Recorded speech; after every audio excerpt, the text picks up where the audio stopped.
कई बार अच्छे लोग भी किसी न किसी लालच, लोभ या स्वार्थ में आकर छोटी मोटी गलती कर बैठते हैं। और यकीन मानिए, जो लोग आदतन अपराधी या बुरे नहीं होते, वे उस छोटी सी गलती को बोझ बनाकर जिंदगी भर ढोते रहते हैं और जीवन आनंद खो देते हैं। नमस्कार दोस्तों, आप हैं YouTube चैनल आरजे नोबडी पे आपके दोस्त आरजे नोबडी के साथ। नारायण जी को गुजरे 1 साल हो चुका था।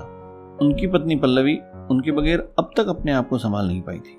उनकी दोनों बहुएं उन्हें समझाती थी कि पापा जी तो चले गए, आप अपने बेटा बेटी के बच्चों को देखिए और खुश रहिए। लेकिन पल्लवी उदास रहा करती। दोनों बहुएं उनसे इसी बात पर चिड़ी चिड़ी रहती कि 70 साल की हो गई है, अच्छा खासा वैवाहिक जिंदगी जी चुकी है, फिर क्या दुख मनाना। घर में भी मनहूसियत किए रहती है। बड़ी बहू का नाम सुधा और छोटी बहू का नाम लीना था। वैसे तो वे सास का बहुत सम्मान करती थी और उनके सारे काम समय पर कर देती थी, परंतु एक रहस्य था जो दोनों को हमेशा परेशान करता था। सास की अलमारी।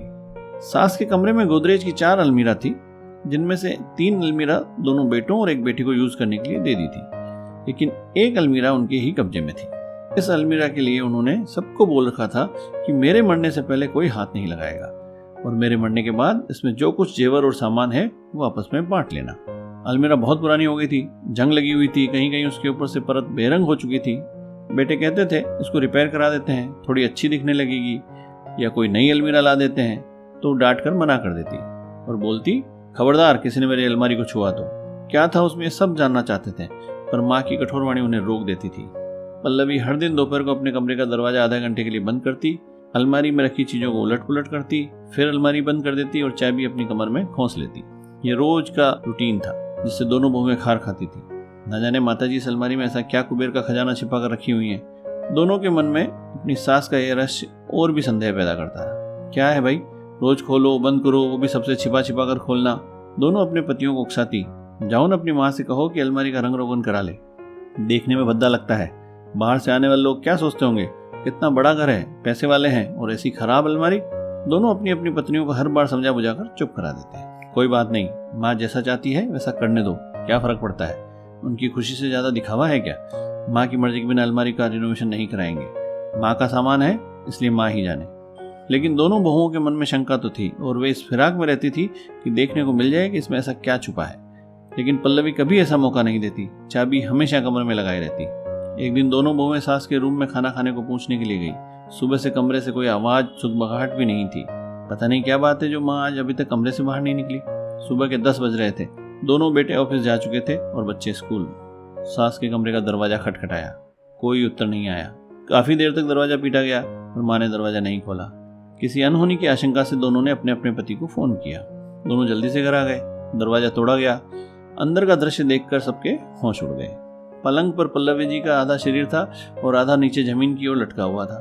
डरे हुए बेटों ने माँ के शरीर को छुआ। वो इस दुनिया से जा चुकी थी। लगता है आधी रात को ही मौत हो गई थी। अचरज की बात यह थी कि वो रहस्य अलमारी के दोनों पार्ट खुले हुए थे। शायद उसे माँ ने रात में खोला होगा। घर में कोहराम मच गया। उनका मृत शरीर बाहर बैठक में रखा गया। अपनी बहन को भाइयों ने खबर करी। तुरंत ऋचा आनंद फानन में बदहवास दौड़ी आई। पल्लवी इस दुनिया से रुखसत हो चुकी थी। उस अलमारी का किसी को ध्यान नहीं था सिवाय दोनों बहुओं के। काम क्रिया के बाद तीनों भाई बहन लीना और सुधा के समक्ष बड़े भाई ने अलमारी को खोला। खोलकर देखा तो सबकी आंखें फटी की फटी रह गई। पूरी अलमारी खाली थी, कुछ नहीं था उसमें। अरे भैया आप इसका लॉकर खोलिए ना। हाँ हाँ खोलता हूँ। लॉकर खोलने पर सबने देखा उसमें 4 लाल रंग की पोटलियां थी। एक पोटली बाकी से दुगुनी बड़ी थी। 3 पोटली में दोनों बहू और बहन के नाम लिखे गए थे। सबसे बड़ी पोटली में चाची पल्लवी की देवरानी का नाम लिखा था। साथ में एक चिट्ठी थी जिसे बड़े बेटे के नाम से लिखी गई थी।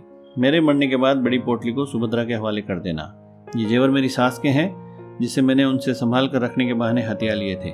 मेरी सास जीते जी गहनों को बांटना चाहती थी, लेकिन मैंने लालच में आकर नहीं दिए। सास कलप कलप कर इस दुनिया से चली गई।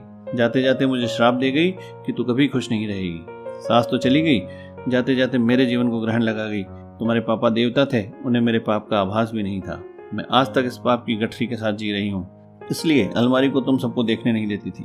तुम सब मेरे इस काम को माफ कर देना और अपनी चाची को उनका हक लौटा देना। शायद भगवान मुझे माफ कर दे। चिट्ठी पढ़कर सबकी आंखें नम होंगी। काश माँ जीवित रहते बता जाती तो उसके दिल का बोझ हल्का हो जाता, तो आज हमारे साथ होती। चाची को बुलाकर उनके गहने लौटा दिए गए। चाची को पल्लवी की चिट्ठी भी पढ़ाई गई। पढ़कर वो स्तब्ध खड़ी रह गई।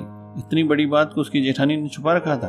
अब वो नहीं है तो उजागर हो चुकी है बात। अपने गुनाह को मानकर उसकी अमानत भी लौटा दी जेठानी के बच्चों ने।